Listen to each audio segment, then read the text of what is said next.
नमस्कार। ओम भगवती वासुदेवाय नमो नमः।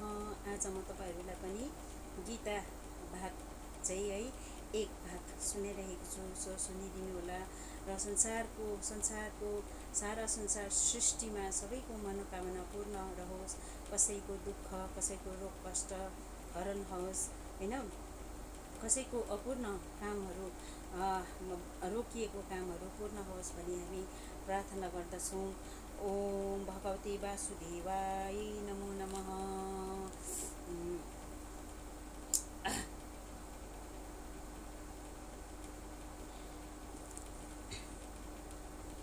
न इस्तबुद्धिरयुक्तस्य न च युक्तस्य भवनात् च भवदत् शान्तिरशान्तस्य कुत सुखम्। न जीते हुए मन और इंद्रियों वाले पुरुषों में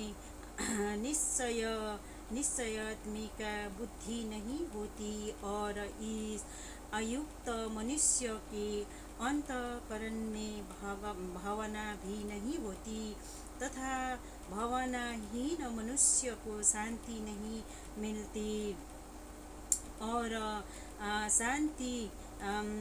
शांति रहित मनुष्य को सुख कैसे मिल सकता है। प्रश्न, अयुक्तस्य पद यह कैसे मनुष्य का वाचक है। उत्तर, जिसके मन और इंद्रिय वंश में किए हुए नहीं है एवं जिसको इंद्रियों के भोगों में अत्यंत आसक्ति है, ऐसे विषयासक्त अविवेकी मनुष्य का वाचक यह अयुक्तस्य पद है। प्रश्न, अयुक्त में बुद्धि नहीं होती, इस कथन का क्या भाव है। उत्तर, उसके यह भाव दिखलाया गया है कि 41वें श्लोक में वर्णित निश्चयात्मिक बुद्धि उसमें नहीं होती। नाना प्रकार के भोग को आसक्ति और कामना के कारण उसका मन विचलित रहता है।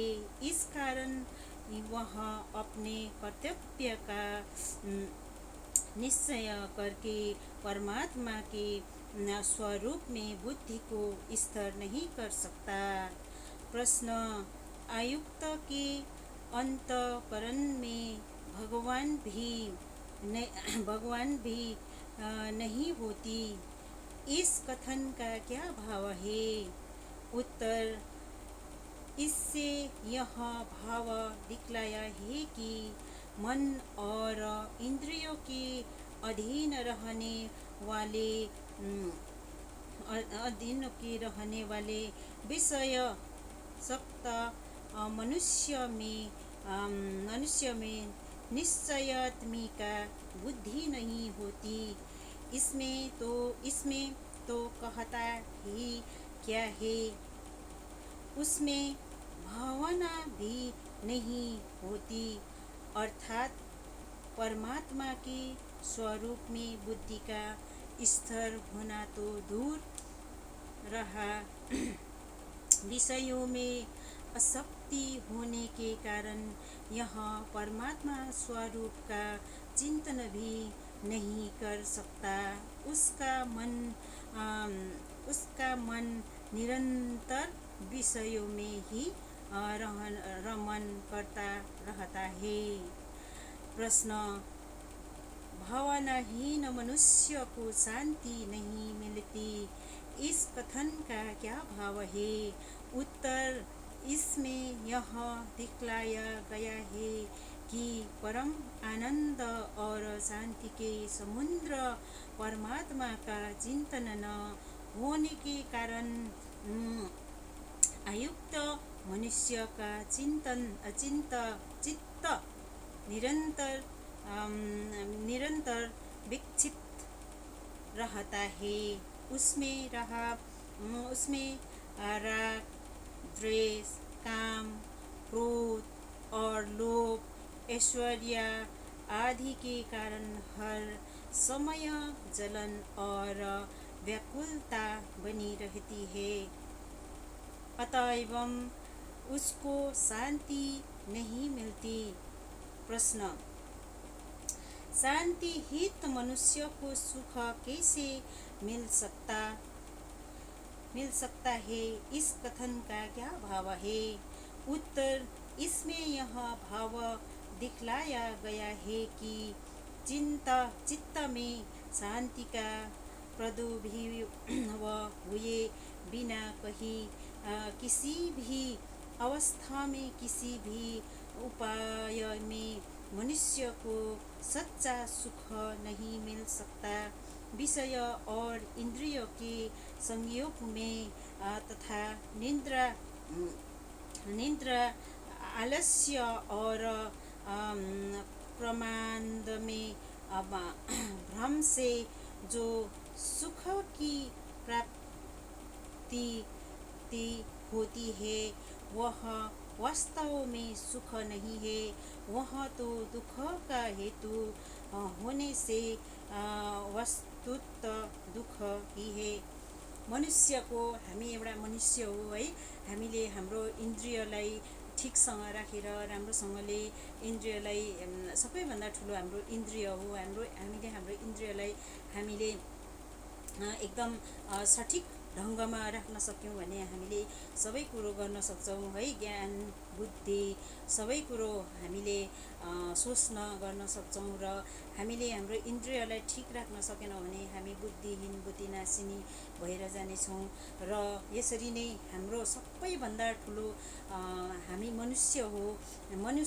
हामी प्राणीहरू मध्येमा सबैभन्दा राम्रो जन्म चाहिँ हामीले एउटा मनुष्यको रूपमा लिएको छौँ। हामी पनि एउटा प्राणी नै हौँ, प्राणी नै भएर हौँ होइन। तर हामीले एकदमै राम्रो हाम्रो ज्ञान, बुद्धि, हामीले कर्म गर्न सक्ने हाम्रो हात र हाम्रो खुट्टा, हामीलाई एकदम राम्रो सोच्ने दिमाग भगवानले दिनुभएको छ है। यो दिमाग र यो हाम्रो हात खुट्टालाई चाहिँ हामीले कर्म गरेर राम्रो कर्म गरेर लानु छ। र मानिसको सबैभन्दा ठुलो दुश्मन चाहिँ आलस्य भनेको चाहिँ अल्छी हो है। हामीलाई निन्द्रा लाग्छ, हामीलाई अब धेरैभन्दा धेरै काम छ भने हामीलाई अब त्यो काम देखेर हामीलाई हरेस लाग्छ, हामीलाई निन्द्रा लाग्छ होइन। अब आज गर्दिनँ हौ, यो भोलि गर्दा पनि हुन्छ भन्ने हामीले सोच्छौँ। तर हामीले त्यो कहिले पनि सोच्नु हुँदैन। हामीलाई समयले पर्खेको हुँदैन र हामीले जति पनि गर्नुपर्ने कर्म चाहिँ हामीले समयमै गर्नुपर्छ है, समयमै गर्नुपर्छ। जसले यो भगवत गीता पढ्छ, यो भगवत गीता पढ्ने मानिसले सम्पूर्ण सृष्टिदेखिको लिएर सम्पूर्ण ज्ञानहरू प्राप्त गर्न सक्छ। र अब यो गीताको ज्ञानलाई गणेश भगवान, शिव भगवान, स्वयं प्रकृतिले पनि बुझ्न एकदमै साह्रो छ भने हामी त एउटा मनुष्य हो है। हामी त एउटा मनुष्य हो, हामीले के बुझ्न सक्छौँ र पनि हामीले है यो गीतालाई हामीले दिनमा एक भाग नै पढ्यौँ भने पनि हामीले धेरै ज्ञानहरू प्राप्त गर्न सक्छौँ, धेरै बुद्धिहरू प्राप्त गर्न सक्छौँ। त्यस कारणले गर्दाखेरि है, सो प्लिज हजुरहरूले पनि गीता पाठ पढ्नुहोला। मेरोमा नेपाली गीता नभएको कारणले गर्दाखेरि यो चाहिँ मलाई गिफ्ट गर्नुभएको मेरो म्याडमहरूले, त्यो पनि मुम्बईबाट ल्याएर मुम्बईबाट मगाएर चाहिँ मलाई गिफ्ट गर्नुभएको हो। यो भगवत गीता हो, हेर्नु सक्नुहुन्छ तपाईँहरूले है। तर अब यो चाहिँ हिन्दीमा छ है, हिन्दीमा छ, नेपालीमा चाहिँ मैले पढ्नु सकेको छुइनँ। र जब म इन्डिया फर्केर आउँछु है, इन्डिया फर्केर आएपछि चाहिँ म नेपाली भगवत गीता ल्याएर चाहिँ तपाईँहरूलाई सम्पूर्ण भगवत गीता चाहिँ म सुनाउने कोसिस गर्छु। दिनमा धेरै सुनाउन नसके पनि एक अध्याय सुनाउने कोसिस गर्छु र सुनिदिनु होला तपाईँहरूले। र हाम्रो यो सबैभन्दा ठुलो दुश्मन, मानिसको सबैभन्दा ठुलो दुश्मन नै हाम्रो आलस्य हो, अल्छीपना हो है। हामीले त्यो अल्छीपनालाई चाहिँ हटाएर हामीले कर्म गऱ्यौँ भने त्यो चाहिँ हामीलाई मुक्ति मिल्छ है। हामीले कर्म गऱ्यौँ भने कर्मको फल मिठो हुन्छ भन्छ नि, त्यस्तै हो। र त्यसरी नै हामीले बुझ्ने कोसिस गरौँ। र आजलाई यति नै है। अब यसरी नै छोटो छोटो तपाईँहरूलाई कथा सुनाउँदै, छोटो छोटो तपाईँहरूलाई श्लोकको सुनाउँदै चाहिँ म तपाईँहरूलाई, मेरो फोन आइरहेको छ है, बहिनीहरूले गर्नुहुँदैछ र पनि अब म काट्दै तपाईँहरूलाई बताइरहेको छु। र फेरि पनि म दिनमा एकपल्ट चाहिँ उपस्थित हुने कोसिस गर्दछु। कोही बेला त धेरै काम भएको कारणले गर्दाखेरि चाहिँ म पढ्न सक्दिनँ है, त्यसको लागि चाहिँ म क्षमा चाहन्छु। र तपाईँहरूलाई म रोज एक एक भाग गीता चाहिँ सुनाउने कोसिस गर्दछु। हिन्दी त सबैले बुझ्नुहुन्छ र बुझ्नुहुन्छ होला भनेर चाहिँ मैले तपाईँहरूलाई सुनाइरहेको छु। सो प्लिज आज चाहिँ यति नै है। इन्द्रिया नाहि चरति यन्मनुष्यमो विदिशयते तदस्य आहरति प्रजावायुनिव मिवाम्बयसि। यो चाहिँ नेक्स्टमा सुनाउने छु तपाईँहरूलाई है, भोलि सुनाउने छु। र हामीले गर्नुपर्ने कर्म चाहिँ यही हो। र भगवान् स्वयं श्रीकृष्ण भगवान्ले नै भन्नुहुन्छ है, अर्जुनलाई भन्नुभएको थियो, हे अर्जुन, मेरो के छ र यो संसारको सृष्टि नै मैले बनाएको, सबैले मलाई नै पूजा गर्छन्, सबैले मलाई नै मान्छन्। र म यो विधा अब संसारको सृष्टि नै अब मेरो अनुसारले चल्छ होइन। र पनि म शयन गर्दिनँ, म सुत्दिनँ, म कर्म गर्छु। किनभने कर्म गरेको चाहिँ मैले कर्म गरेको फल चाहिँ सबैले पाउँछ र राम्रो हुन्छ भनेर अब भगवान् स्वयं कृष्ण भगवान्ले नै भन्नुभएको छ अर्जुनलाई है। र त्यही कारणले गर्दाखेरि हामीले आफ्नो शरीरमा एक थोपा रगत र पानी है, साहस हुइन्जेल चाहिँ हामीले सकिन्जेल चाहिँ कर्म चाहिँ गर्नुपर्छ भन्ने चाहिँ हामीले यो भगवत गीताबाट बुझ्न सक्छौँ। आजलाई यति नै। ओम श्री भगवते वासुदेवाय नमः। राधे राधे। सबैको मनोकामना